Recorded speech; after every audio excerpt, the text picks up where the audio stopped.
Given the recent events that have taken place in the United States, and I'm thinking about the storming of Congress by white supremacists, I presume you feel like this month couldn't come soon enough in the US. Well, that is certainly the case. The fact of the matter is we're grateful that there is a period of time that is designated called African American History Month, which gives, as you stated, the opportunity for people to learn and know the history of African Americans and the contributions that have been made to our nation. For example, many people don't know the traffic light was created by an African American. The city of Washington, D.C. was laid out by Benjamin Banneker, an African American, and the list goes on and on. So it gives an opportunity to recognize.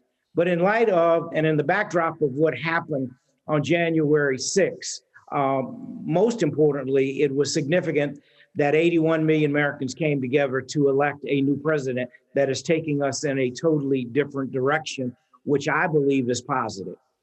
And I want to ask you about that. I mean, do you think President Biden will be able to heal the divides that are ever more present in the United States? I believe if given an opportunity and over time, the short answer is yes, but it's not going to be a short period of time. It's going to take time for this to happen. I think that, getting the pandemic under control, which is the most important issue that he and his team are working on right now, then figuring out how to get the economy back working so that people can take care of themselves and their families by having viable options in terms of jobs. Those are two first steps that need to take place very soon. Interesting who he chose as his vice president. How did you feel when you saw Kamala Harris taking the oath? That was a monumental moment in the history of our nation on several fronts. The first front, of course, is the fact that a woman, has now been elected.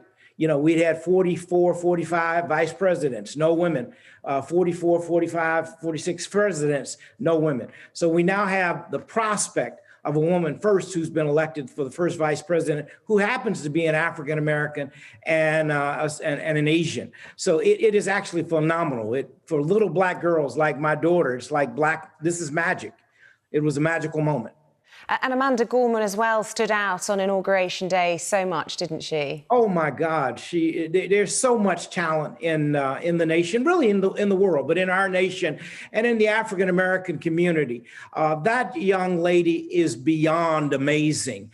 We think about one of the last great poets of our time, the late Maya Angelou. Dr. Angelou was incredible. This young woman perhaps can fulfill some of the shoes of Maya Angelou.